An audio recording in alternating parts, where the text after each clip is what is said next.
of Delhi, through the choking, honking masses of auto rickshaws and sacred cows, past the shiny malls and shantytown slums, and in the middle of a dusty, booming office park, I found America's switchboard, back office to the world.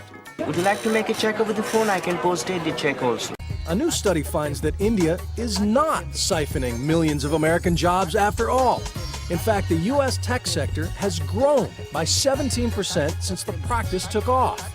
The numbers of jobs going to India for purely outsourcing reasons is quite small, and that the U.S. firms that are doing it are getting stronger, more competitive, more able to hire more people. And experts believe that by dialing India, you're not only making American companies stronger, you're making the world safer.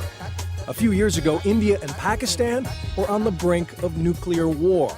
The Indian business community, particularly the high-tech community, came to the leaders in New Delhi and said, excuse us, could you please not use the N-word anymore, nuclear, okay? Because we're like running the back rooms of the world's biggest companies, from American Express to General Electric, and we can't take a week off for war. And the government in New Delhi got the message. That ceasefire, not brought to you by General Powell, that ceasefire brought to you by General Electric. It's not just corporate America tapping into India's cheap brain power, it's middle America. When Texas mom Elizabeth Mitchell saw her son Jason struggling with math, she hired a tutor in India.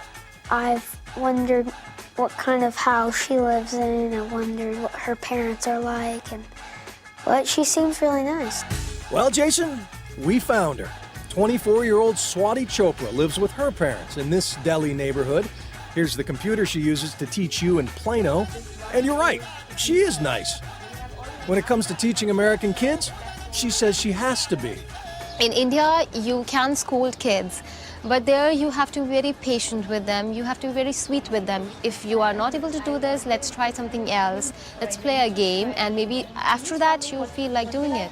While math is now Jason's best subject, Swati has drawn a sobering conclusion from the rest of her students. If you teach a student in India who's in a 7th grade, and you teach a student in US who's in 10th or 9th grade, their level will be same. There's a gap of at least 3 grades between the students.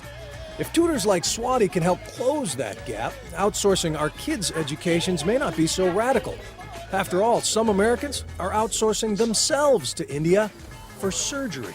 I got to the point to where I couldn't do things, functions with the family. The pain was too severe. Insurance wouldn't cover Dennis Berry, and he couldn't afford an operation in his home state of Florida. So he flew to Delhi, where a world-class surgeon replaced both of his hips for $20,000, a savings of $100,000. That includes my airlines, my friends' airlines. It includes the whole package. It's very impressive. We've got to remember, we've been outsourcing goods or services for 70 years in America. And all that time, average American incomes have risen to now be the highest in the world. So if outsourcing's been a bad idea, for 70 years we've been doing it and doing pretty well.